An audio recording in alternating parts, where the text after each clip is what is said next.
اهلا بيكي في قناة انا وطفلي. النهارده هنجاوب على سؤال مهم جدا بيشغل كل ام: هل وزن طفل طبيعي ولا لا؟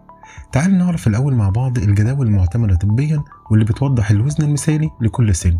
لو عندك ولد هيكون الوزن الطبيعي ليه عند الولادة من 2.5 كيلو ل 4.3 كيلو. في عمر السنة هيكون الوزن الطبيعي ليه من 8.9 كيلو ل 11.8 كيلو.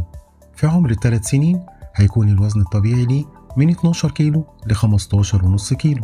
في عمر ال5 سنين بقى هيكون الوزن الطبيعي ليه من 16 كيلو ل 20 كيلو. أما بقى لو عندك بنوتة هيكون الوزن الطبيعي ليها عند الولادة من 2.4 كيلو ل 4.2 كيلو. في عمر السنة هيكون الوزن الطبيعي ليها من 8.2 كيلو ل 11 كيلو.